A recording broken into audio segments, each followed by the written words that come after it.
경건의 모양을 내면서 사실은 경건의 능력을 부인했던 아나니아와 삽비라 사건 이후에 교회가 순결해지고 경건한 두려움 가운데에서 바르게 살게 되자 세상도 두려워하게 됐고 교회는 능력 가운데에서 복음을 전가하고 하나님께서는 그 복음을 확증해 주시기 위하여서 수많은 표적과 이적이 일어나게 하심으로써 굉장히 많은 사람들이 교회를 두려워하게 되고 교회가 전하는 그 복음을 받게 되는 이런 상황들이 생겨나게 됩니다.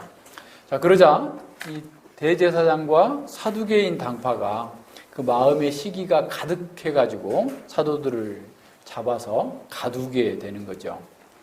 자, 사도들과 교회의 권위가 앙양되면서 그동안에 자신들이 누리고 있었던 지위나 특권이나 또는 지도력이 백성들로부터 굉장히 이제 약화되어지는 이런 상황들을 이 사람들은 견딜 수가 없었던 것이죠. 그래서 어떤 영적인 힘으로서 사도들과 어떤 그 논쟁을 하거나 또 그 옳고 그름을 따지는 것이 아니라 물리적인 힘을 동원해 가지고 자신들이 가지고 있는 그런 정치적인 권력을 가지고서 오히려 그들을 감옥에 가두게 된 것이죠. 그래서 이 사단의 세력들은 어떻게든 교회를 막으려고 하고 이 교회를 통하여서 하나님의 영광이 드러나지 않도록 하는데 이번에는 이제 물리력을 동원해서 이렇게 한 겁니다. 그러나 이 하나님 나라는 가둔다고 해서 가둘 수 있는 게 아니에요. 하나님 나라는 계속해서 증거되고 전진하고 확산되어지도록 되어 있습니다.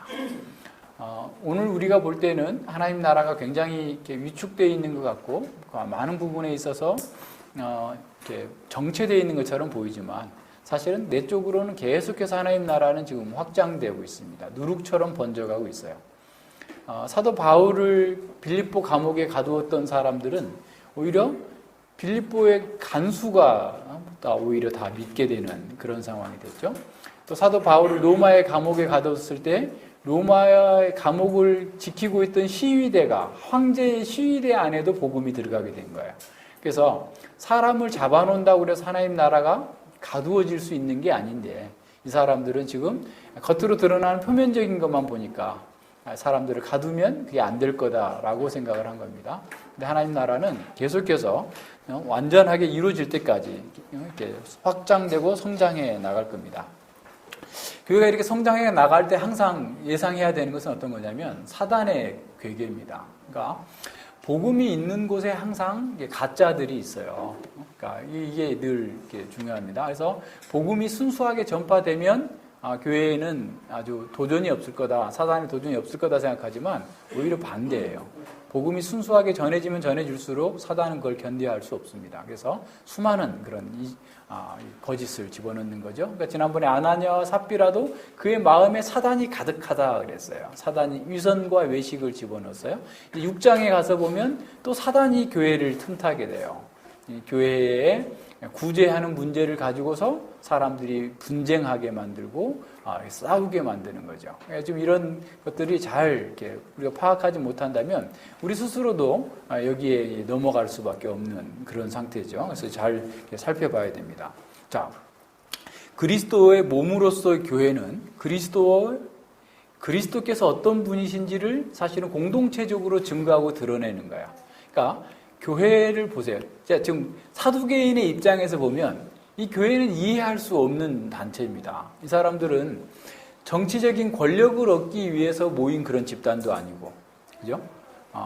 어떻게 보면 경제적인 이득을 얻기 위해서 이렇게 모인 어떤 우리나라에 있는 정경련과 같은 그런 기업가들의 집단도 아니고, 그러니까 오히려 반대예요. 정치적인 어떤 권력을 획득하려고 하는 게 아니라 서로 다 종으로 섬기고 있는 상황이고, 또 경제적으로도 뭔가 이익을 취하려고 하는 게 아니라 경제적으로도 오히려 서로 섬기려고 하는 이런 상태인 거죠.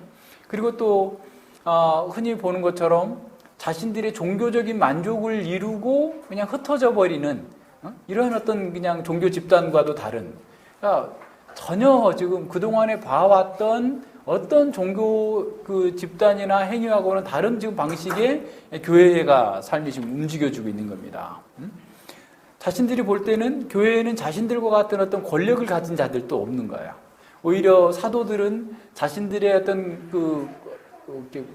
물리적인 권위를 세우려고 하는 게 아니라 오히려 그리스도의 모범을 따라서 섬기는 자로서의 모범을 보이고 있는 이런 상황인 거죠. 그래서 사도들이 마치 포도나무에 붙어있는 가지가 포도나무에 열매를 맺는 것처럼 사실 예수님께 붙어 있으면서 예수님께서 원하시는 열매를 맺고 있는 이러한 교회를 바라보면서 이 사람들은 엄청 당황할 수밖에 없는 그런 상황입니다. 그러니까 어찌할 바를 알 수 없는 거예요. 근데 그거보다 더 중요한 내용들이 이제 쭉 나타나는데 이런 면에서 그들을 이제 가두었어요. 가두었는데 하나님께서 그걸 그대로 두셨으면 그 속에서 또 어떤 일이 벌어졌을 수도 있는데 천사가 개입을 해가지고 그들을 풀어가지고 19절 20절에 보면 주의 사자가 밤에 옥문을 열고 끌어내어 가로되 가서 성전에 서서 이 생명의 말씀을 다 백성에게 말하라 라고 지금 명령을 주고 있어요. 이 사도행전에도 천사가 자주 등장합니다. 8장에 가서 보면 그 빌립의 전도 상황 속에서도 어디로 가라라고 하는 그 방향 지시를 하고 있는 것들이 나타나고요. 또 사도행 27장에 가서 보면 바울을 격려하고 있는 그런 모습도 나타나고, 그리고 이렇게 여기서처럼 감옥에 있는 사람을 구원해내기도 하고, 또 12장에 가면 쿨쿨 잘고 있는 베드로를 깨워가지고 이렇게 구원해내는 이런 상황들도 있는 거죠. 또 12장 그 23절 이하에 가면 이 헤롯을 쳐서 이렇게 죽이는 일도 주의 천사가 했다라고 이렇게 나타납니다. 그래서 천사의 역할이 아주 중요하게 드러나고 있어요. 그래서 천사가 초자연적인 그 능력으로 감옥 문이 잠겨 있고 또 사람들이 다 지키고 있는데 거기서 이렇게 사도들을 불러다가 가서 성전에 가서 새벽부터 하나님의 이 생명의 말씀을 하나도 빠짐없이 다 전하라 라고 하는 명령을 주신 것이죠.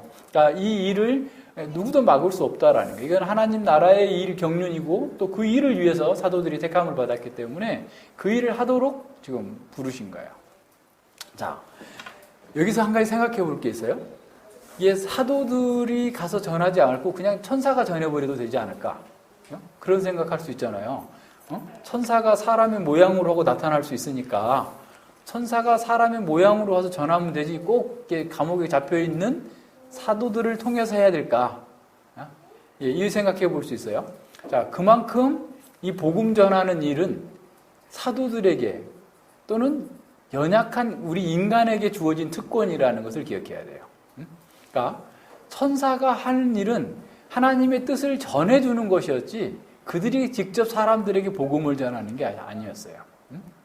그래서 우리는 이 교회가 가지고 있는 특권은 사실은 하나님의 자녀된 특권이고 그 자녀된 특권은 앞서 우리가 공부한 것처럼 아버지의 일을 하는 것으로서의 특권이에요. 복음을 전하는 것으로서의 이 특권을 우리가 가지고 있다는 사실을 기억해야 됩니다. 그러니까 인간 사역자들이 부족하지만 하나님께서는 바로 그 인간 사역자들을 사용해서 복음을 드러내시고 하나님 나라의 영광을 드러내시기를 기뻐하셨다라는 거예요. 왜냐하면 인간 사역자가 좀 부족하니까 부족한 또 누군가를 이해할 수 있잖아요. 그죠? 만약에 제가 완벽한 천사였다면 도균 형제 이해할 수 없어요. 왜 저렇게 살지? 정말 말이 안 돼! 하면서 막 공격할 수도 있었을 거예요. 근데 저가 얼마나 부족한 사람이니까 도균 형제는 나에 비하면 정말 멋있는 사람이야. 정말 착한 사람이야. 정말 말씀 공부 열심히 하는 이런 분이야. 라고 이해하면서 다 이렇게 할 수 있어요. 누가 또 어떤 실수를 해도 나는 그보다 더한 사람인데 하면서 기다려줄 수 있고 다 받아줄 수 있는 거예요. 그러니까 하나님께서 인간 사역자를 사용하신다라는 것은 우리에게 참 어떻게 보면 감사한 일인 거죠. 우리를 그러니까 예수님께서도 우리의 삶을 체휼하셨다고 그랬잖아요. 그러니까 우리의 삶을, 인간의 삶을, 연약함을 체휼한 사람을 부족하지만 하나님께 그걸 사용하셔서 하나님의 영광과 복음을 드러내시기를 기뻐하셨다라는 것을 기억해야 됩니다. 그래서 우리가 다른 사람들에게 복음을 전할 수 있는 것 또한 천사들도 할 수 없는 위대한 특권을 우리가 가졌다라는 사실을 기억해야 돼요. 이 면에서 좀 약간 곁길이지만 이런 면들을 잘 생각해 봐야 돼요. 그래서 이제 하나님의 말씀이 우리의 인격을 통해서 중재되어져야 돼요. 그러니까 하나님의 말씀은 그냥 말로써 입에서 입으로 전달되는 게 아니라 우리의 인격을 변화시키고 그 변화시킨 인격의 말씀이 다른 사람들에게 전달될 수 있도록 하나님께서 그렇게 정하셨어요. 그래서 하나님의 말씀으로 우리의 인격이 변화되었을 때 그 말씀의 울림통은 굉장히 크게 증거되고 나타나는 것이죠. 그래서 모든 면에서 그렇습니다.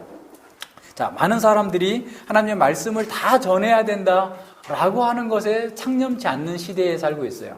오늘날 사람들은 사람들의 입에 또는 귀에 달콤한 얘기만 들려주는 거죠.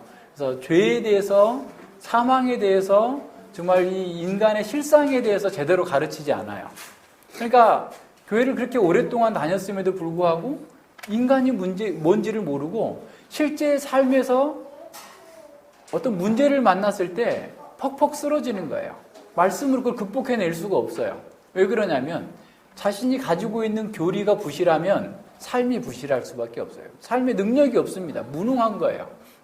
그러니까 우리 몸에 우리가 어제도 이제 산에 가니까 우리 자매님이 그냥 이렇게 멋지게 올라갈 수 있는데 그게 아름다운 거잖아요. 강하고 멋진 거, 아름다운 건데 왜 그러냐면 운동을 하는 그동안에 그죠? 예. 운동을 했기 때문에 그렇게 할 수 있는 거야. 운동을 안 한 사람은 겉으로 생긴 건 다 똑같이 생겼잖아요. 힘이 없는 거예요. 힘이. 그죠? 마찬가지인 거죠. 우리가 하나님의 말씀을 갖고 받아서 그것을 자꾸 내 삶에 적용했을 때 힘이 나오는데 사람들은 말씀도 제대로 안 받았고 또 그걸 자기에게 적용하는 훈련을 하지 않은 거야. 그러니까 실제 삶에서 능력을 발휘하지 못합니다. 30분 올라가고 포기하는 사람도 있고 정상까지 가는 사람도 있고 이게 왜 그럴 수 있어요? 이게 우리가 그 말씀 앞에서 제대로 서지 못하기 때문에 그래요. 자, 그런데 사람들은 듣기에 좋은, 그래서 사욕을 쫓을 스승을 많이 둔다고 했어요. 말세에. 그러니까 자기의 욕망을 추구할 수 있도록 부추겨주는 설교자들을 이렇게 쫓아가는데 그렇게 가면 실제 삶 가운데서 늘 속는 거예요. 자기가 속아요. 사실 다른 사람을 속는 게 아니라 자기가 자기에게 속습니다. 그것 때문에. 생명의 말씀을 다 전하라고 그랬어요. 그래서 천사가 저 당국자들이 싫어하는 말은 빼고 전해라. 꼭 여기서 쟤들하고 싸울 필요가 있겠니? 니들이 죽였어 라고 얘기 안 하고 뭉뚱그려서 이런 사람들이 죽인 거야. 이렇게 말했으면 훨씬 더 그 당국자들이 대제사장과 사두개인들이 덜 분노했을 거예요. 덜 시기했을 거예요. 그런데 지금 천사는 하나도 빼놓지 말고 다 전하라는 거예요. 인간의 죄와 사망과 그 결과가 어떠할 것인지를 사람들이 싫어하든 좋아하든 관계하지 말고 다 전하라는, 다 전하라. 오늘 우리 시대에 복음을 전한다고 하면서 사람들이 1년 내내 있어도 죄와 사망에 대해서 그 결과에 대해서 설교하지 않는 교회가 너무 많아요. 심각한 문제죠. 그러니까 실제로 사람들이 그거 모르기 때문에 속는 겁니다. 죄와 사망에 대해서 몰라요. 그리고 여전히 세상 사람들과 똑같이 사는 거죠. 교회는 다녔어도. 육신의 방식대로 사는 거야. 사실은 우리가 육신의 방식대로 사는 것은 그렇게 살도록 해주는 그런 것은 사실 거짓이에요. 그러니까 진정한 은혜는 죄를 피하게 만드는 거고 죄를 극복하게 하는 거고 죄를 이기게 만드는 거예요. 그런데 그냥 죄 가운데서 살아도 아무렇지도 않게 만들어주는 것은 그건 하나님의 은혜가 아닙니다. 잘못된 거예요. 어리석게 속는 겁니다. 거짓인 거죠. 우리가 죽은 행실에서 완전히 회개하고 돌이켜야 되고 믿는다고 하면서 무기력하게 있는 게 아니라 사랑으로 역사하는 믿음이 나오도록 전해줘야 되는 거예요. 전체적으로. 그러니까 정말 내가 믿음이 있다라고 하면 그것은 그냥 믿음이라는 게 그냥 무기력하게 있는 게 아니라 사랑으로 역사하는 거예요. 일하도록 되어 있어요. 그것이 역동적인 믿음인 겁니다. 자, 교회에서 이 복음을 전하는 것은 죄 가운데 사는 사람들이 그냥 죄 속에서도 자기 스스로 면죄부 발부하면서 마음 편하게 살도록 하기 위한 것이 아니라 그 죄에서 나오게 하기 위함이에요. 죄에서 나와서 그리스도의 생명 가운데에서 기쁨과 역동성과 안식과 안전을 누리면서 살도록 만들어주기 위한 것이죠. 그래서 명확하게 이 생명의 말씀을 다 전하지 않는 것은 사실은 우리가 산상수훈에서도 봤지만 거짓 선지자인 거예요. 전체를 다 전하라. 전체를. 하나님의 생명의 말씀을 다 전하라. 사도들은 다 전했어요. 다 전했어요. 초대교회가 그렇게 능력이 있었고 힘이 있었고 강할 수 있었던 것은 이 복음을 빼놓지 않고 다 전했기 때문에 그런 거예요. 사도행전 20장에 사도 바울을 그렇게 얘기하죠. 나는 너희 피에 대해서 전혀 깨끗하다. 왜냐하면 하나님의 모든 말씀을 너희에게 다 전했기 때문이다 라는 거예요. 창세기부터 요한계시록까지 모든 교리들을 다 전해야 돼요. 오늘날 사람들은 하이델베르크 요리문답을 공부한다 또는 소유리 문답을 공부한다. 우리는 아주 처음부터 그걸 공부했지만 요즘에 와서 사람들이 교리 공부해야 된다 늘 이런 얘기 하지만 또 한편에서 어떤 게 얘기하냐면 그 구닥다리를 뭐로 지금까지 공부하냐. 지금 시대가 얼마나 발전했고 얼마나 좋은 교재들이 많은데 그 벌써 500년 전에 만들어 놓은 교리를 공부한다고? 아이고 시대에 뒤떨어졌어. 그래서 이제 어떤 선교사가 자기는 그 선교지에서 하이델베르크 요리 문답을 가르친다고 하니까 선교학자가 그걸 비웃는 거예요. 지금도 그런 걸 가르치냐? 그런데 더 안타까운 것은 그런 말 하는 사람이 가장 기독교의 핵심적인 교리마저도 부정하는 삶을 살아요. 세상을 추구하는 거예요. 우리가 교리 공부가 다는 아니지만 성경의 전체의 요점을 우리가 요약해 놓은 거예요. 우리 선배들이. 그러니까 적어도. 그것이 맥시멈이 아니라 미니멈이에요. 그러니까 적어도 우리는 그만큼은 공부해야 되는 거예요. 그러니까 적어도 소요리 문답, 적어도 하이델베르크 요리 문답 정도는 우리 아이들로부터 노인에 이르기까지 다 알고 설명할 수 있어야 돼요. 최소 그래, 최소. 최소. 네. 근데 우리는 그 최소한도 최대로 늘려놓고 못하겠다고 깎아달라고 그러면 안 되죠. 최대한 해야 돼. 우리는 그걸 최소라고 생각하고 이걸 그냥 늘 계속해서 공부해. 집에서도 공부하고 시간 날 때마다 공부하고 다시 공부하고 해서 내가 누군가에게 설명해 줄 수 있어야 돼요. 이것이 우리가 생명의 말씀을 다 전하라고 말한 그 천사의 명령, 그리스도의 명령을 따르는 겁니다. 이런 모든 면에서 우리는 하나님의 말씀을 다 전하는 사람이 되어야 된다라는 거예요.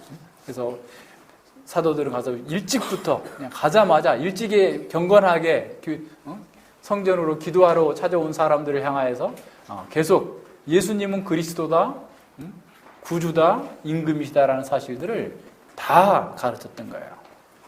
21절과 23절에 보면 가서 그대로 했죠. 저희가 듣고 새벽에 성전에 들어가서 가르치더니, 그러니까 누구가 됐든지 간에 하여튼 붙들고 가르쳤던 거죠. 그리고 이제 대제사장과 그 공회에 함께 있었던 사람들, 그러니까 예루살렘 공회가 이제 열린 거예요. 그러니까 공적으로 그들을 어떻게 보면 이제 심판해서 제거하려고 하는 예루살렘 공회가 열렸어요. 그래서 이제 관리들에게, 성전 수비대원들에게 감옥에 가서 사도들을 끌어내라 했더니 감옥은 잠겨 있고 지키는 사람도 그대로 있는데 사람들이 없습니다 하니까 애들이 깜짝 놀라게 된 거예요. 24절에 보면 이 말을 듣고 성전 맡은 자와 제사장들이 이 말을 듣고 의혹하여 이 일이 어찌 될까 할 말을 잃어버린 거죠. 어떤 방법이 없는 거죠. 그런 가운데에서 마치 그러고 있는 중에 옥에 있던 사람들이 지금 성전에서 백성들을 가르치고 있습니다 라고 하는 전가를 받고 그들을 또한 잡아오게 합니다. 그래가지고 이제 신문에 들어가죠. 그런데 이들이 이 사도들을 돌로 치려고 했는데 오히려 자신들이 돌에 맞을까봐 좀 두려워하면서 사도들을 지금 공회로 데려오고 있는 그런 상황이 보입니다.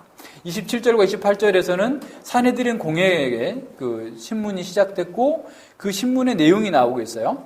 저희를 끌어다가 공회 앞에 세우니 대제사장이 물어 가로되 우리가 이 이름으로 사람을 가르치지 말라 엄금하였으되 너희가 너희 교를 예루살렘에 가득하게 하니 이 사람의 피를 우리에게로 돌리고자 함이로다 그랬어요. 이 핵심은 두 가지입니다. 그들이 지적하는 죄목은 뭐냐면 자신들이 금한 것을 어겼다라는 거예요. 자신들이 권위 있게 예루살렘 성전의 통치자로서 여기서 더 이상 가르치지 말라라고 했는데 그걸 가르쳤다라는 겁니다. 그러면서 너희 교를, 너희의 가르침을 예루살렘에 가득하게 했다. 그러니까 아침부터 저녁까지 시간 나는 대로 계속해서 전하기 때문에 사람들이 영향을 받았다는 거죠. 그래서 자신들의 말대로 하지 않은 것이 바로 그 불법이기 때문에 자기들은 그 불법에 대해서 엄벌하겠다라고 얘기하는 거죠.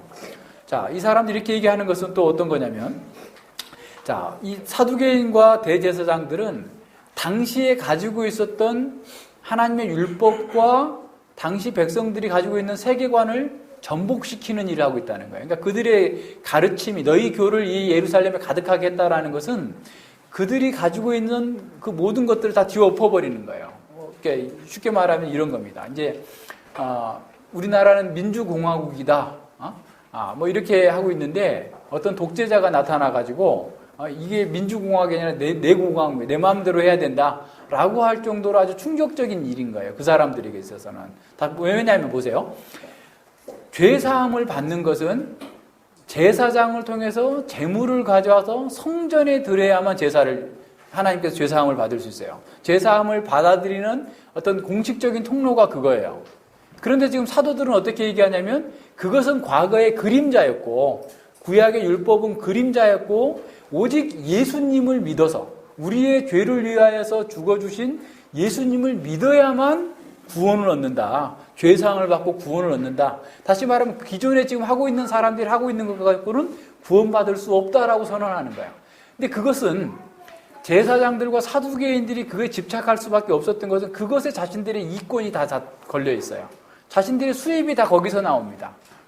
환전하고 짐승을 팔고 사고 하는 것에서 모든 수입이 나오고 성전세 받고 이런 데서 자신들의 수입이 나오는데 오히려 예수님만 믿고 이제는 그런 제사가 아니라 예수님을 믿어서 구원 얻고 죄사함 받는다는 이 사실 자체가 당시 가지고 있었던 자신들의 기득권을 다 포기해야 될 뿐만 아니라 자신들이 당시 가지고 있었던 모든 것들을 다 내놓아야만 되는 모든 권리나 기득권을 내놓아야 되고 사회를 뒤엎는다라고 생각하기 때문에 이 사람들에 대해서 가만히 둘 수 없다라고 얘기하는 거예요.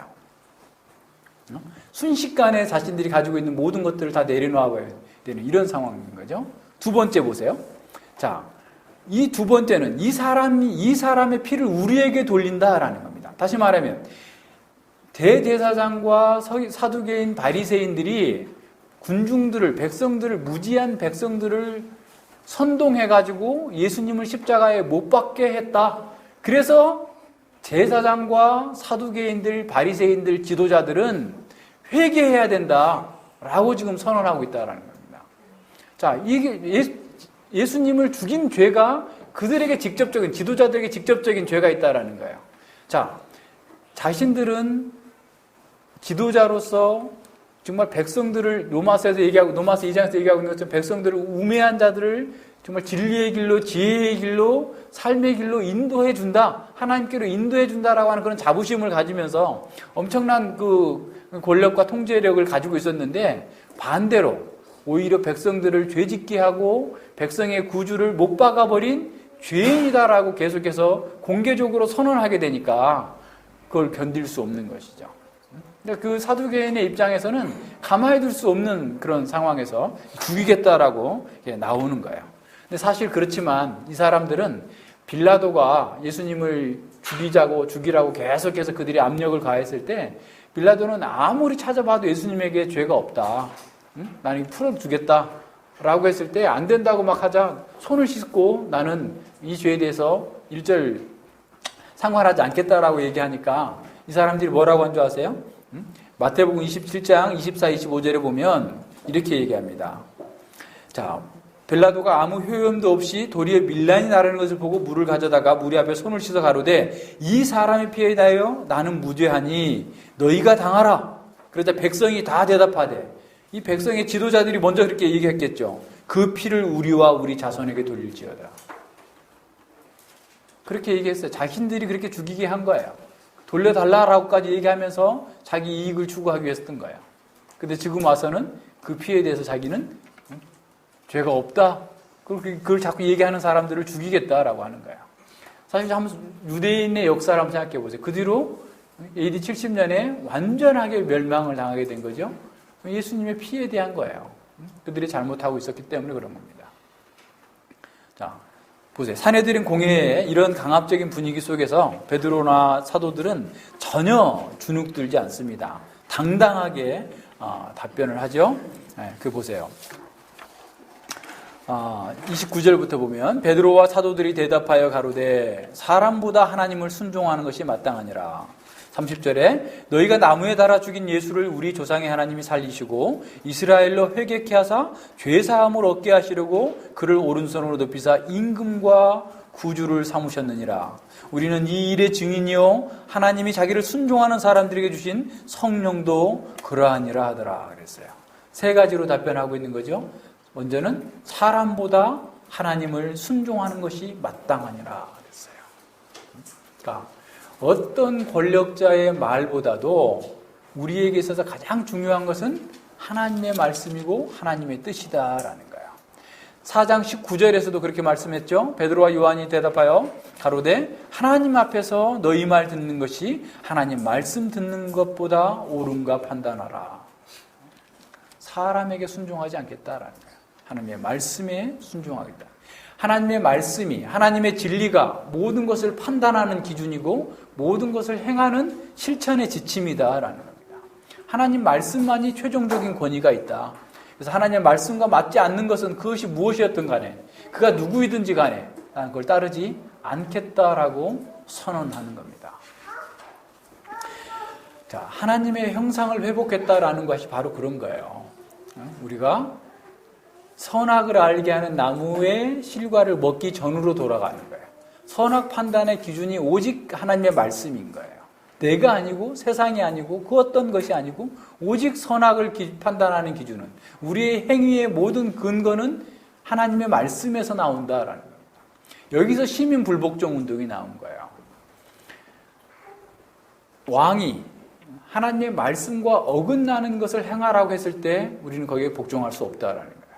그 왕뿐만 아니에요. 만약에 목사님이 하나님의 말씀과 다른 것을 요구할 때, 하나님의 말씀을 왜곡해가지고 잘못되게 인도할 때 우리는 거기에 복종하면 안 돼요. 우리의 부모님이 하나님의 말씀과 다른 것을 우리에게 요구하고 복종하기를 원할 때 우리는 그걸 따를 수 없는 거예요. 그리스도인의 양심의 모든 주인은 하나님이세요. 하나님의 말씀만을 따르겠다라는 겁니다. 우리의 생명이 어떠하더라도 생명이 위협을 당한다 할지라도 나는 하나님의 말씀만 따르겠다라고 얘기하는 거예요. 자, 우리는 이렇게 얘기하면서 이제 부모님한테는 그렇게 말하면서 실제로는 어떻게 하냐면 자기 욕망에 따라 사는 사람이 있어요. 부모님의 수계는 순종하지 않을 빌미를 그렇게 되면서 하나님 말씀보다 자기 욕망에 순종하는 사람이 너무 많아요. 여기에 속기 쉬워요. 그러니까 자, 사람보다 하나님께 순종하는 것이 마땅하다라고 할 때 다른 사람은 거기다 집어넣으면서 자기는 포함시키지 않는 거예요. 이게 우리의 넘어지기 쉬운 부패함이에요. 그러니까 자기 부정이란 그 자기가 들어가야 돼, 그 속에. 그러니까 자기가 원하는 것마저도 하나님의 말씀에 옳지 않는 거라면 가지 않겠다라고 선언하고 살아야 됩니다. 이것이 능력이에요. 이렇게 사는 것이 능력입니다. 근데 사람들은 자기 욕망을 채우기 위해서 하나님의 말씀을 왜곡하거나 변경하거나 또는 그 하나님의 말씀을 합리화시켜가지고 자기 합리화의 도구로 사용하고 있어요. 그것은 우리에게 자신에게 속는 거예요. 그래서 우리는 모든 면에서 사람보다 하나님께 순종하는 것이 마땅하다. 오직 하나님의 진리만이 나의 삶의 기준이 되고 나의 삶의 행동의 모든 판단 기준이 되어야 된다라고 하는 사실을 깊이 생각해야 됩니다. 그래야만 세상을 이길 수 있어요. 그런 사람이 능력 있고 강한 사람입니다. 두 번째 보십시오. 두 번째 그들에게 얘기하는 것은 너희가 나무에 달아 죽인 예수님을 우리의 조상의 하나님이 살리셨다. 자, 너희가 나무에 달아 죽인 그 예수님은 우리의 조상의 하나님, 그러니까 새로운 종교가 아니라 유대교의 절정으로서 그 하나님께서 아브라함과 이삭과 야곱의 하나님, 다윗의 하나님, 모세의 하나님께서 살리셨다라는 겁니다. 그런데 그렇게 하신 이유가 뭐냐면 이스라엘로 회개케 하사 자기의 죄에서 회개하여서 죄사함을 얻고 구원받도록 하기 위하여서 예수님께서 죽으셨지만 하나님께서 살리셨다라는 거예요. 자, 그래서 예수님의 그 구원의 목표는, 죽으심의 목표는 우리를 회개하고 그리고 죄사함 가운데로 구원의 길로 인도하는 거예요. 그러니까 예수님을 믿는다라고 하면서 회개의 필요성을 느끼지 못하는 것은 예수님의 죽음에 대한 이해가 좀 부족한 거예요. 우리 인생에 대한 이해가 부족한 겁니다.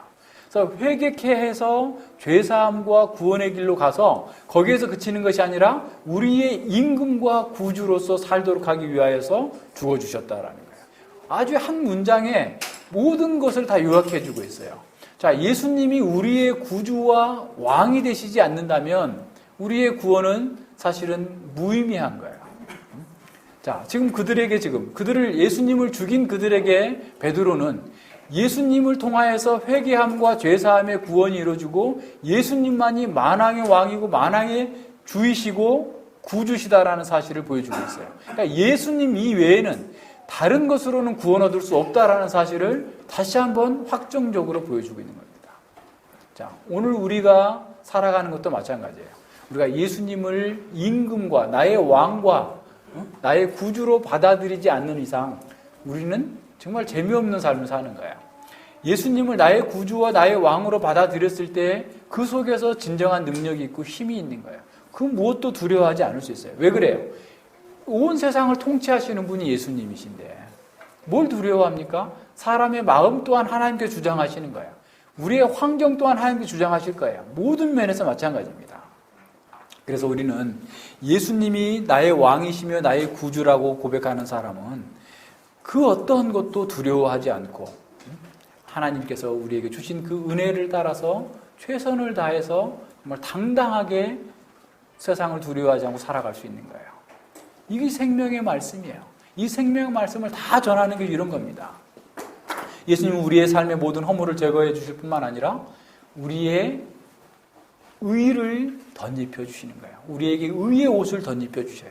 그래서 이제는 아름답고 고상하고 복된 삶을 살 수 있도록 만들어 주시는 겁니다.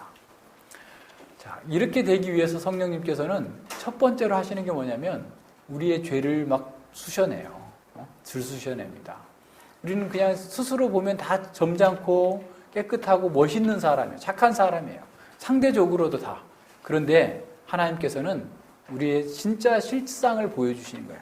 성령께서는 말씀으로 다 휘저어요. 그래서 그냥 화살로 우리 심장을 쏘는 것처럼 아프게 만듭니다. 고통스럽게 만들어요. 왜냐하면 그 죄를 보지 않으면 그 죄사함의 감격 속에 들어갈 수 없기 때문에 그래요. 자신의 죄악을 보고서 고통스럽게 울부짖기 전까지는 정말 자기가 어디로 쥐구멍이라도 들어가서 그 자신의 모습을 피하고자 할 정도의 수치심을 느끼지 않는다면 자신의 양심에 더러워진 것을 아직 보지 못했기 때문에 그래요. 그래서 이러한 고통을 예수님께서 제거해 주시기 위해서 십자가에 못 박혀 죽으셨다라고 하는 그 사실을 깨닫는 사람만이 진정으로 예수님을 구주와 왕으로 받아들일 수 있어요. 그런 사람이 그 영혼의 교활함과 죄악 가운데에서 깨끗함을 얻게 되고 진정한 평안을 누릴 수 있습니다. 그래서 이렇게 깨끗한 사람들이 하나님을 예수 그리스도를 왕과 구주로 받아들이고 자신을 헌신하면서 살아가는 거죠. 그래서 깨끗한 영혼을 가진 사람들은 사람들이 더러운 양심으로 사는 것, 자기 추구하는 것을 보면 정말 이렇게 재미없어요. 재미없어. 이게 사람들이 많이 배운 사람일수록 위선의 표시가 잘 안 나게 되죠. 그러니까 물론 이제 뭐 사람에 따라 다르지만 특별히 이게 우리에게 있어서 더 이렇게 한 것은 목사들이 더 심해요. 목사는 늘 하나님 말씀을 연구하고 가르친다라고 하는 그런 자리에 있다 보니까 그러니까 자기는 늘 잘 됐다고 생각하거든요. 됐다고 생각하면서 스스로 위선과 외식에 빠져 있는 것을 보지 못하고 그걸 이렇게 얘기하는 거예요. 위험한 거죠. 근데 우리도 조심해야 돼요. 우리가 늘 거기에 빠져 있을 수 있거든요. 그래서 그러니까 정말 경건한 사람이란 어떤 사람이냐면 자신의 부패함을 많이 보고 그렇기 때문에 조심하는 사람이 경건한 사람이에요. 그러니까 우리는 자기를 하여튼 잘 봐야 돼요. 자기를 봐서 자기가 자기에게 속지 않도록 해야 됩니다. 그래서 이 베드로의 설교에서는 정말 깨끗한 양심을 가진 사람, 그 사람이 예수님을 구주와 임금으로 모시면서 세상을 이기는 그런 삶을 산다라는 사실을 보여주고 있어요. 세 번째로, 우리는 이 일의 증인이요, 하나님이 자기를 순종하는 사람들에게 주신 성령도 그러하다라고 했어요. 자, 우리는 이 일의 증인이야. 예수님이 구주이시고 예수님을 통하여서 이스라엘의 회개함과 죄사함과 구원이 임한다라는 사실을 우리가 경험했고, 그리고 이것이 다른 사람들에게 증거되어질 때 그들 속에서 이것을 보았고, 뿐만 아니라 우리가 전하는 그 증거하는 복음을 듣고 믿는 사람들 속에 있는 성령께서도 증인이다. 우리만 그런 게 아니고 우리를 통해서 믿는 사람, 벌써 5,000명 이상의 사람들이, 수많은 사람들이 동일하게 그들 속에 계신 성령께서 증거하고 있다라고 선언하고 있습니다. 요한복음 15장 26절과 27절에 보면 예수님께서 이렇게 말씀하십니다. 내가 아버지께로서 너희에게 보낼 보혜사, 곧 아버지께로서 나오시는 진리의 성령이 오실 때에 그가 나를 증거하실 것이요 너희도 처음부터 나와 함께 있었으므로 증거하느니라 그랬어요. 성령님께서 예수님의 복음 사건을 증거하실 거다라는 겁니다. 자, 그럼 성령님께서 증거하신다는 건 뭐냐면, 성령님께서 어떤 사람의 영혼 속에 더러움을 깨닫게 하시고 회개케 하시고 구원의 길로 인도하시고 난 뒤에 그 사람과 함께 하면서 오직 예수님만이 구원의 길이고 오직 예수님만이 참 하나님이시고 왕이시고 구주라는 사실을 고백하게 하는 거야. 그래서 사실은 우리 교회는 성령님 안에 있는 공동체예요. 성령님 동일한 고백을 하는 사람들입니다. 그런 면에서 민족과 또 나이와 시대를 다 초월해서 교회는 보편성을 갖는 거예요. 성령 하나님 안에서 보편성을 갖는 거예요. 성령 하나님 안에서 동일한 말씀을 듣고 동일한 예수님을 믿고 동일한 하나님의 사람답게 이 세상에 사는 것으로서 온전하게 보편성을 이루는 거예요. 그러니까 성령 하나님이 그 사람 속에 있는 사람들은 추구하는 바가 동일하고 소망하는 바도 동일하고 정말 누가 가르치지 않았는데도 예수님을 기뻐하고 찬양하고 즐거워하고 그것이 막 자기의 가장 기쁜 즐거움이 되는 거예요. 이것이 하나님의 사람들입니다. 고린도 후서 5장 16절을 보면요. 자, 그러므로 우리가 이제부터는 아무 사람도 육체대로 알지 아니하노라. 비록 우리가 그리스도도 육체대로 알았으나 이제부터는 이같이 알지 않아라. 자, 사도 바울도 성령님을 만나기 전에는 그리스도를 육체대로 알았어요. 그래서 예수님을 죽여야 되는 존재고 교회를 없애버려야 된다라고 생각을 했었어요. 그런데 성령 안에서 새롭게 그가 깨닫고 새로운 피조물이 되고 나서 보니까 육체는 아무것도 아니구나. 이걸 깨달은 거예요. 콩을 가끔 삶아 먹는 콩이 있잖아요. 콩을 따다가 이렇게 삶아가지고 이렇게 먹는 콩이 있는데, 겉으로 보면 비슷한데, 열어보면 콩이 없는 게 있어요.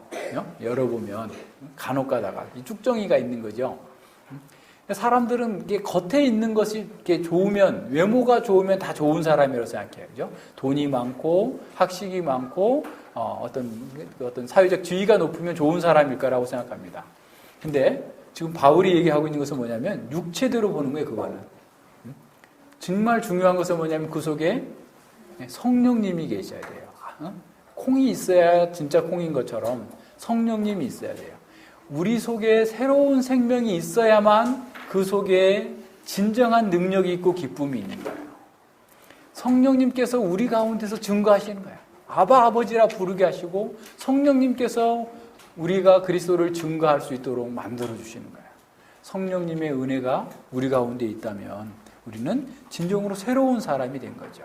온전한 사람이 되는 겁니다. 그래서 정말 다른 사람들을 그리스도께로 인도하는, 화목케 하는 직책을 사는 거예요. 화평케 하는 사람으로서의 삶을 살아가는 겁니다. 성령님께서 우리 가운데 계셔서 그와 같은 일을 하게 하고 있다라는 사실을 지금 베드로는 선언하고 있는 거예요. 자, 그러자 이 사내들의 공예는 굉장히 화가 나죠. 그래서 죽이려고 합니다. 그냥 없이 하고자 죽이려고 하는데 그 가운데에서 바리새인 중에서 아주 존경받는 가말리엘이라고 하는 사람이 등장해가지고 그렇게 얘기하죠. 자, 이 운동이 하나님께로서 왔다면 망할 수 없고 사람에게 왔으면 저절로 소멸하게 될 테니 그냥 둬야 된다 라고 하는 식으로 얘기를 합니다. 이 가말리엘은 그 힐렐의 손자예요. 힐렐. 우리가 지난번에 산상수훈 공부할 때 유대 율법을 해석할 때 두 가지 부류가 있다고 그랬잖아요. 힐렐 학파가 있고 산마이 학파가 있다고 그랬는데 당시에 힐렐 학파는 약간 진보적인 해석을 했던 사람이에요. 그리고 이 산마이 학파는 굉장히 보수적이면서 강경한 해석을 했던 그런 사람들이고, 그래서 이 산마이 학파가 소수였고 힐렐 학파가 사실은 다수였는데, 그 힐렐의 손자인 가말리엘은 사람들에게 보통 선생은 랍비라고 불렀는데 랍비라고 불리는 게 아니라 라반이라고 불렸어요.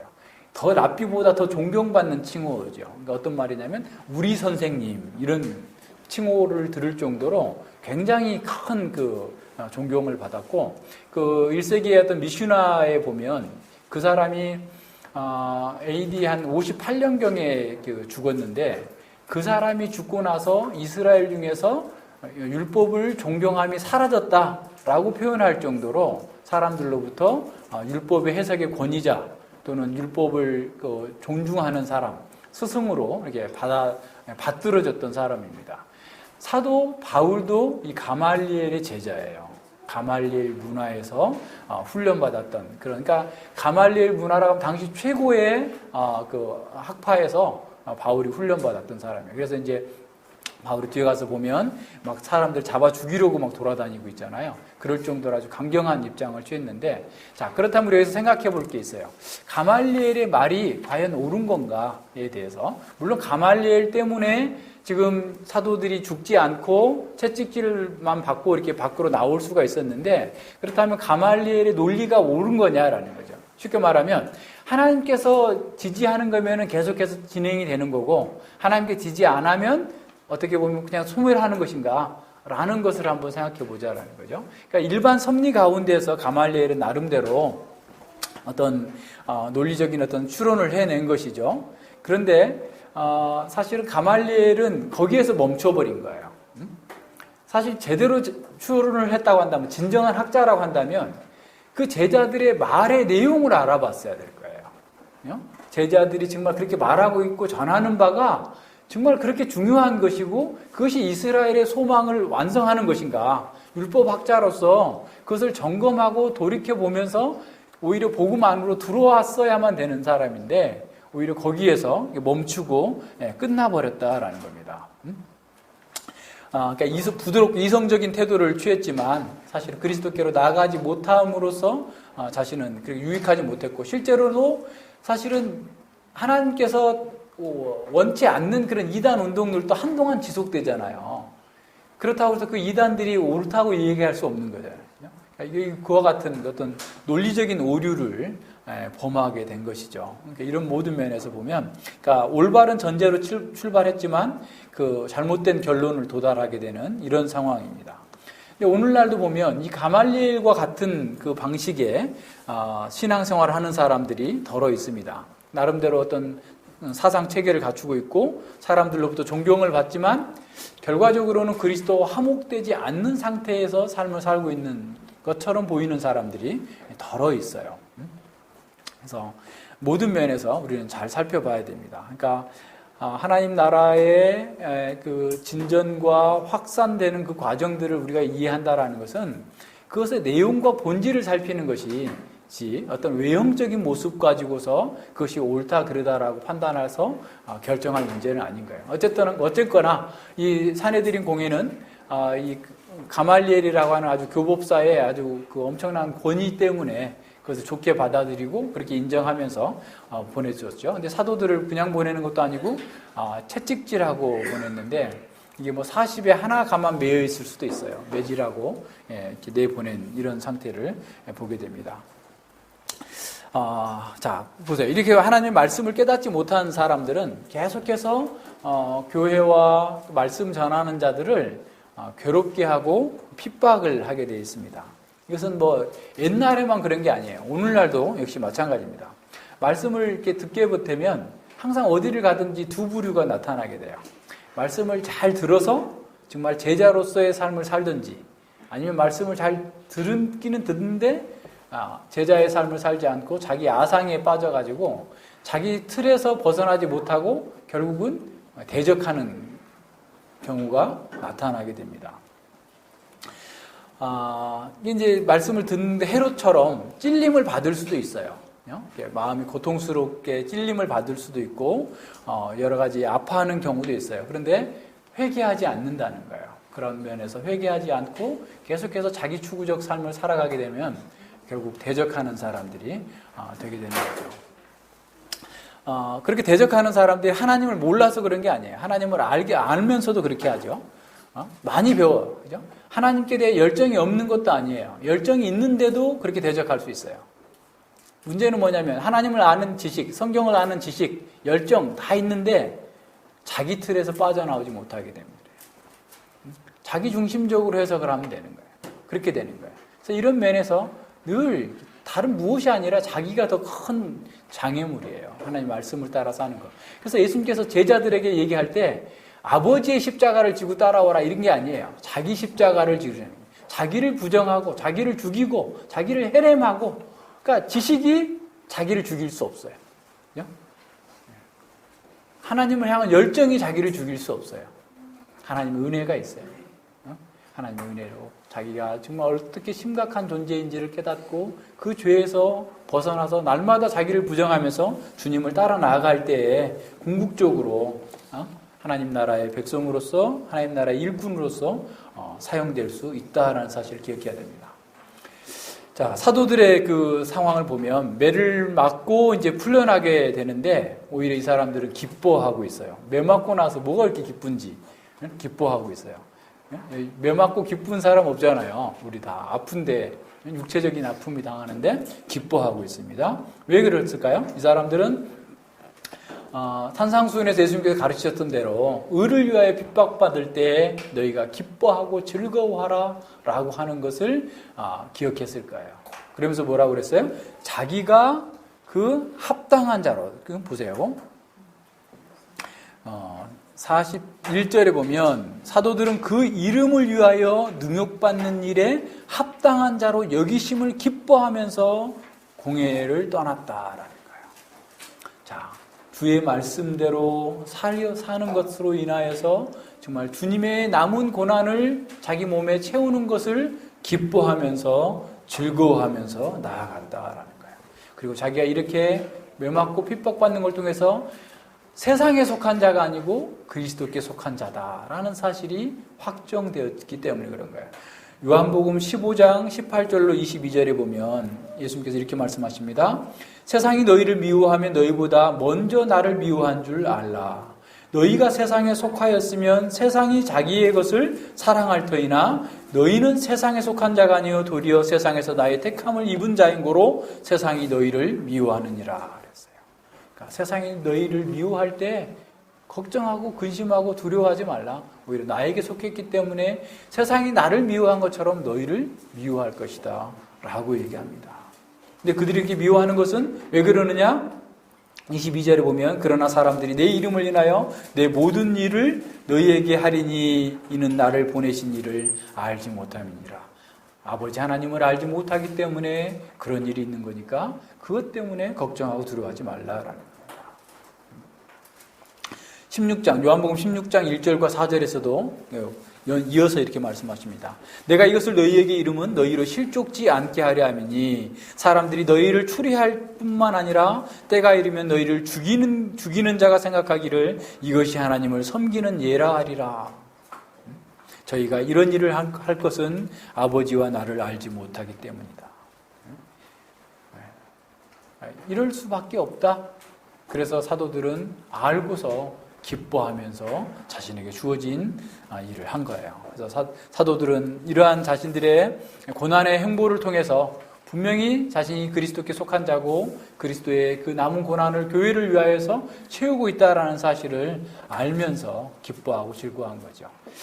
자, 세상에는 모든 사람이 고난이 있어요. 고난이 없는 사람이 없습니다. 왜냐하면 죄로 인해 죽어있기 때문에 고난이 있어요. 죄로 인해 죽어 있어서 이 세상 가운데서는 우리가 1차적인 사망을 당하고 있는 현세 삶 자체가 1단계 사망을 당하는 거예요. 뿐만 아니라 이 세상의 환경이 다 저주받았기 때문에 그 땅에서 살아가는 것은 모든 면에서 고통이 고난이에요. 사람들 사이에도 사랑이 깨지고 관계가 다 깨져 있기 때문에 그 삶 자체가 고통이고 고난입니다. 자, 이런 고난 받는 것은 누구에게나 있어요. 자, 이거 고난 받는다고 상 받는 거 아니에요. 그런데 그런 고난 속에서 예수님을 믿고 세상이 받지 않는 고난을 더 받는 거예요.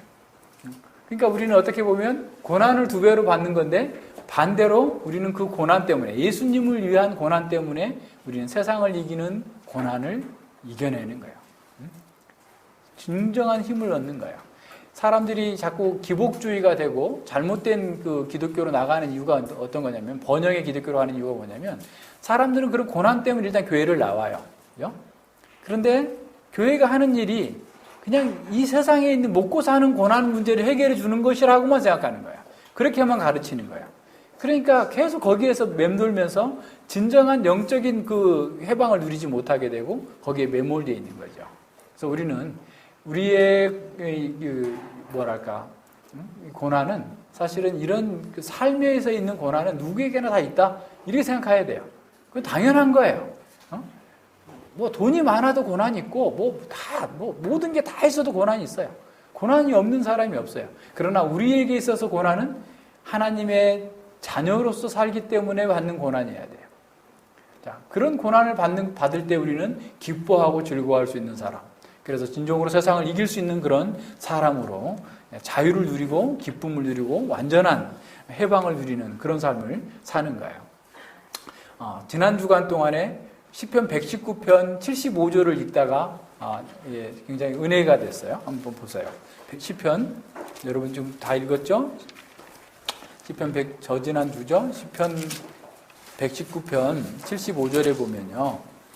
여호와의 내가 알거니와 주의 판단은 의로우시고 주께서 나를 괴롭게 하심은 성실하심으로 말미암음이다. 그랬어요.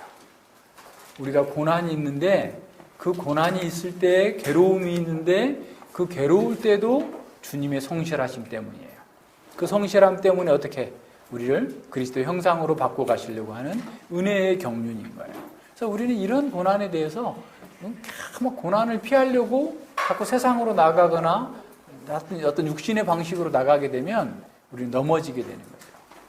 오히려 사도들처럼 담대하게 정말 고난은 고난으로 주어진다 할지라도 내가 주의 뜻을 따라 행하는 사람, 그 속에서 기쁨을 누리는 사람이 되어야 됩니다. 그리고 그들이 나가가지고 어떻게 했어요? 가르치기와 전도하기를 계속했어요. 어떠한 위협을 받았어도 가르치기와 전도하기를 계속했어요. 자, 신자들에게는 가르쳤겠죠. 교리를 가르쳤고 불신자들에게는 믿지 않는 자들에게는 전도하는 거예요. 근데 그것이 성전에 있든지 집에 있든지 여기 집은 교회가 모이는 집을 얘기하는 거예요. 가정교회를 얘기하는 것이겠죠. 그래서 성전과 교회에서 어디에 있든지 간에 그리스도는 주시다. 예수님은 그리스도시다라고 하는 것을 계속해서 가르쳤다라는 거예요. 오직 예수님만이 구원의 길이고 유일한 길이다라는 사실을 가르치는 거예요. 그래서 성령의 능력으로 더욱더 하나님의 말씀을 통해서 성도들이 자라게 하고 그리고 생명의 도를 다 전함으로써 사람들에게 구원의 길을 제시해 주는 것. 이것이 자신들의 사명이다. 자신의 생명보다 더 귀한 사명이다. 라고 생각하고 열심히 그 일을 감당했던 겁니다. 사도들은 이 일을 주님께서 기뻐하시는 것이라는 사실을 알기 때문에 어떤 고난과 어려움이 있어도 계속 공부했을 거예요. 고통을 두려워하지 않고 그리고 복음 전파로 인해서 자기를 세우기 위한 어떤 그런 욕망에 지배받지 않고 오직 순수하게 복음을 전하고 가르쳤던 거예요. 정말 이 복음을 가지고 자기를 높이는 사람들을 정말 안 돼요. 이렇게 하면 안 됩니다. 자, 사도라 할지라도 그들은 아마 성경도 열심히 연구했을 거예요. 그냥 하나님께서 그냥 말씀을 예수님과 함께 3년 반 동안 다닌 것으로 다 그치지 아니하고 계속해서 연구하고 가르치고 연구하고 가르치는 그런 시간들을 가졌을 겁니다. 왜냐하면 사도에게도 특별 계시로만 다 말씀을 주시지는 않았을 거예요. 하나님께서 일반 계시 가운데에서 우리가 계속해서 구약 성경을 연구하고 그 구약 성경의 의미와 예수 그리스도의 사역을 늘 연결하면서 가르치는 이런 연구하는 일들을 계속했다라고 우리는 생각해야 됩니다. 자, 교회가 하나님 나라의 완성을 향해 전진할 때 대적하는 세력들은 항상 존재합니다. 그러나 그런 대적하는 세력들은 주님께서 정하신 곳까지만 교회를 괴롭힐 수 있습니다. 따라서 우리는 하나님의 주권적 경륜을 텔레스코핑의 방식으로 역사 전체를 바라보면서 역사의 과거와 현재와 미래를 동시에 바라보면서 우리에게 주어진 일들을 잘 감당해야 돼요. 어떤 어려움과 장애가 있다 할지라도 거기에 포기하지 말고 계속해야 됩니다. 자, 예수님께서 우리의 유일한 구주시라는 사실, 임금과 왕이라는 이 사실을 증거하는 것이 우리에 있어서 가장 중요한 사명입니다. 그래서 그것을 하기 위해서 다른 일에 너무 얽매이지 않도록 해야 돼요. 그러니까 이게 참 중요한데요. 그러니까 교회가 이런저런 일들을 많이 할 수 있어요. 그러나 거의 본질적인 사역은 어떤 거냐면 바로 이 일을 증거하는 거예요. 이 사명을 감당하는 것입니다. 이 일은 천사들에게 맡겨진 것이 아니라 우리처럼 연약한 자들에게 주어졌습니다. 이러한 특권을 소홀히 하게 된다면 마지막 날에 우리는 주님께로부터 책망을 듣게 될 것입니다. 교회가 이 사명을 감당하기 위해서는 먼저 바른 예배와 성도 간의 진실한 교제로 하나가 돼야 돼요. 연합돼야 됩니다. 그러나 교제와 예배는 극치에 이를 하나님 나라에서 더 완전하게 이룰 수 있을 거예요. 그러나 전도는 이 땅에서 가장 잘 할 수 있고 해야만 하는 그런 사명이에요. 하나님 나라에 극치에 이르게 되면 전도할 일 없어요. 더 이상 양육하기 위한 공부할 것도 없어요. 우리는 다 알게 되니까. 그러나 지금 이 땅에서 우리가 해야 될 일이에요. 전도와 선교하는 일은 지금 우리가 해야 되는 일입니다. 자, 우리를 선교로 전도로 이끌지 않는 예배와 교제는 부족한 거예요. 그러니까 우리만 좋아하고 우리만 기뻐하고 여기서 머물러 있다면 우리는 지금 부족한 기독교인 거예요. 담대하게 이 복음을 들고 나아가야 됩니다. 오늘날 교회와 성도들이 무기력한 원인 중에 하나는 교회의 사명을 망각하고 자신의 안위에만 집중한다는 것입니다. 교회는 만민을 하나님 나라로 초대하도록 우리에게 사명을 받은, 우리가 사명받은 그런 공동체예요. 그래서 교회는 궁극적으로 자기 안위를 위해 존재하는 것이 아니라 하나님 나라를 증시하고 복음을 전파하는 그 사명을 감당하기 위해서 존재한다는 사실을 기억해야 됩니다. 사도들은 자신들의 생사가 달린 재판정에서도 자신들의 무죄 석방을 주장하지 않았어요. 자기들이 살기 위해서 변호하지 않았습니다. 그들은 그곳에서도 하나님 나라의 복음을 담대하게 전하는 것이 사명임을 깨달은 겁니다. 그들이 그렇게 할 수 있었던 것은 오직 예수 그리스도의 복음을 확정하는 것이, 확증하고 전달하는 것이 자신들의 사명임을 깨달았겠어요. 자신의 존재의 목적이 생존하는 것이 아니라 복음을 전하는 것이다라는 사실을 깨달았기 때문에 그래요. 우리도 이 점에 있어서 좀 더 깊이 생각해야 됩니다. 우리가 주님의 증인으로서 살아간다고 하면서 자신의 억울함을 변호하는 기회로 삼거나 자기 추구적인 삶에 고착되어서 매몰되어서는 안 됩니다. 또 한편에서는 복음을 전하는 것으로 인해서 자신의 업적을 자랑하는 것도 합당하지 않는 거예요. 우리는 할 일을 한 것뿐입니다 라고 고백해야 됩니다. 하나님께서 우리에게 허락하신 시간과 환경 속에서 우리는 어떤 사상과 어떤 태도로 하나님께 순종해 나가야 될지를 깊이 생각하면서 그 일을 감당해야 됩니다. 주님의 제자들은 주님의 남은 고난에 참여하는 자로서 살아야 한다는 것을 잘 알았습니다. 사실 그들은 그 사실을, 역사적인 그 사건을 통해서 잘 깨달았고 주님께서 명하신 대로 고난을 인내하면서 감당했고 큰 기쁨으로 그 일을 했습니다. 그들은 자신 앞에 어떠한 박해나 생명의 위협이 있다 할지라도 거기에 굴복하거나 타협하지 않고 주님의 거룩한 백성답게 담대하게 증거했습니다. 주께서 우리에게 맡기신 사명을 수행하면서 고난 속에서도 기뻐할 수 있는 사람, 그가 진정한 그리스도인이고 그런 사람이 참 교회의 지체다라는 사실을 기억해야 됩니다. 시편 31편 23절과 24절에서 이렇게 말씀합니다. 너희 모든 성도들아 여호와를 사랑하라. 여호와께서 성실한 자를 보호하시고 교만히 행하는 자에게 엄중히 갚으시느니라. 강하고 담대하라. 여호와를 바라는 너희들아. 강하고 담대함은 여호와를 사랑하고 그 말씀을 순종할 때 주어집니다.